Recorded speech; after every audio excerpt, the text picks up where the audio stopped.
group of guys you got, how are you feeling about what you guys have been able to do these 6 practices? Yeah, I think the big thing right now that we're fighting for is consistency. You know, I knew coming out of winter workouts and some of those things that, man, we're athletic, we can really move. I'm down there most days in the weight room with those guys and watching them train and get stronger through the winter, and I was like, okay, like we have the pieces, right?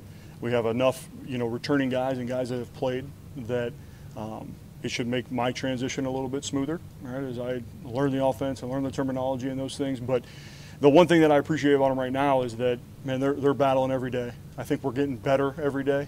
You know, that we're bringing those tackles along, and I think that was the coming out of the winter probably the biggest question mark. And I think that those guys have been getting consistently better and better each day.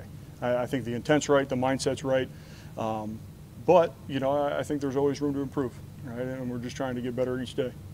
How is it for you in a sense? Is it more you're learning them, or they're learning you, or is it kind of learning at the same pace with you and some of the guys here? Because obviously you guys are getting to know each other as much as the spring as you're coaching them. Yeah, well, I think my first priority when I got here was getting to know the guys, developing relationships, right? Like, I'm still an old school soul when it comes to college football. And yeah, the landscape of college football has changed a little bit, but I still believe that, man, if you have great relationships and trust with your guys, that you can coach them hard, you can get the most out of them, and they'll run through a wall for you. And I knew that day one, that's where I needed to start. It wasn't about X's and O's. It wasn't about the scheme, right, or any of those things. You know, we joke sometimes like football's football, right? I had to learn the terminology, but you know, I've coached a lot of the same scheme, and I just wasn't getting familiar with the operation of the offense. But that wasn't the priority when I got here. Man, I wanted to love on these guys. I wanted to show them that I care, and I had to earn their trust, and I knew that. And I think every day that's where I try to show that consistent effort to them that, hey, I'm bought into you, and I want what's best for you, and we're going to do this thing together. How similar are you and Silverfield kind of in mindset? Because obviously as a former O-line coach, I'm sure he's probably got some, you know, there's a collaboration, if you will, maybe of some sort. But how is that relationship with the two of you schematically and just schematically wise? Yeah, well, really what's been fun for me is, you know, really just considering myself a lifelong learner, right? And Coach Silverfield was coaching me in 2014, right? And our relationship has continued on since then, right? Since my playing time. And, you know, we keep up even over the years, right? Like, he's one of the guys that I've had a deep relationship with in the college football ranks. And, man, and that's where that relationship continued on. But I've had and really enjoyed picking his brain and learning from him, because at the end of the day, football evolves, right? The game changes. And the things that we were doing back in 2014, right, that same stuff doesn't work the same way nowadays. The defensive schemes have caught up.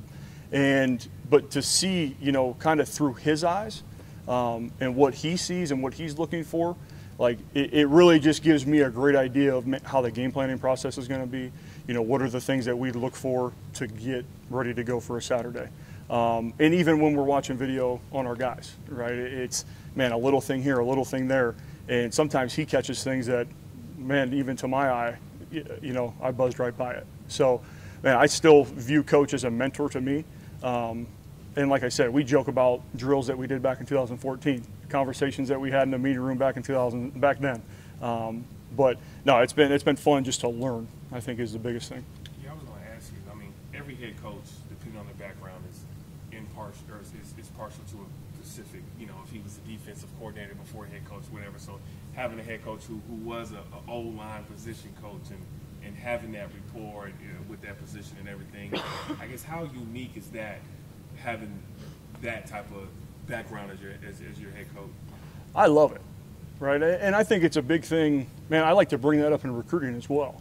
Okay, there's not many offensive line coaches that become head coaches in college football. There's a few now, but the fact that, you know, when I'm out there, man, recruiting a young man to come to Memphis, right, and your head coach is an offensive guy.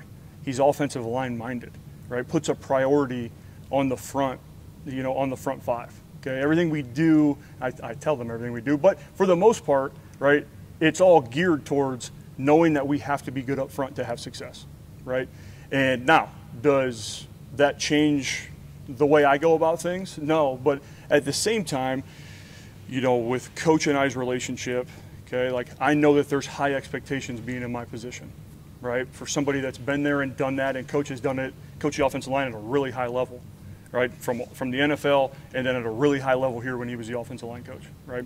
So in my mind, I look at it as a challenge, okay? Like, man, I want to live up to those expectations, right? I want to press, okay, almost to, you know, make Coach proud in a way, you know what I mean? But I don't look at it any, like, I don't know. I don't. It's not a weird dynamic. I think if that's kind of where that question was, you know, leading to, and I don't mean that in a weird way, but no, I think that it is more motivation for me, right? Because as I continue to learn, man, I'm trying to match the success that he was able to have here, right? And because he really laid the groundwork, and there's a process of how to do it.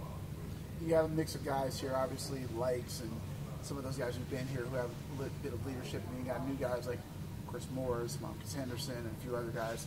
How do you kind of mesh the chemistry between the vets and the returners with the position that obviously is so important in this offense? Yeah, well, I think leaving at the end of last year, right, I think everyone knew, like, man, we don't have the depth that we need, right? And that's something that we need to shore up.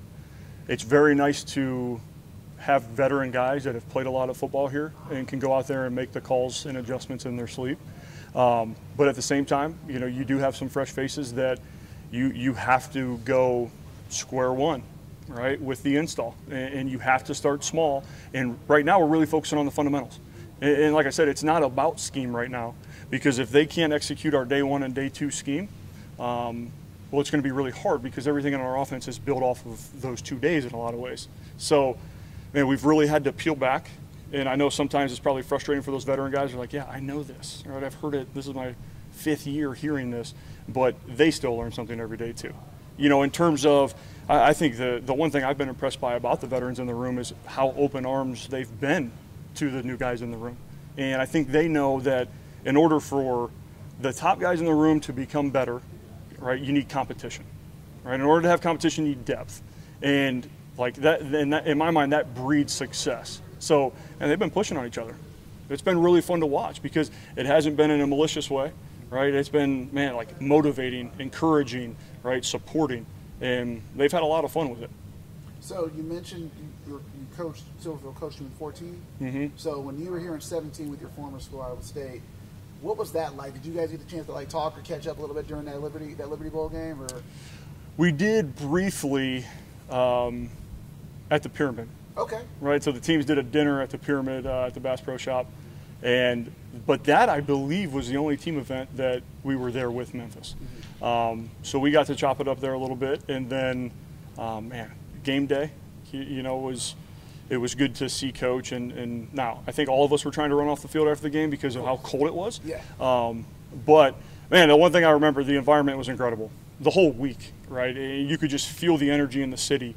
In the support that they had for the hometown team. And that's something that I'll remember forever because that game day experience was like no other. Yeah, we didn't really know what the expectation would be coming in, and it really kind of blew the doors off for us. You know, we were shocked. I mean, it was a packed stadium. It was like a home game for Memphis, and everybody came out. You know, it was live. It was fun.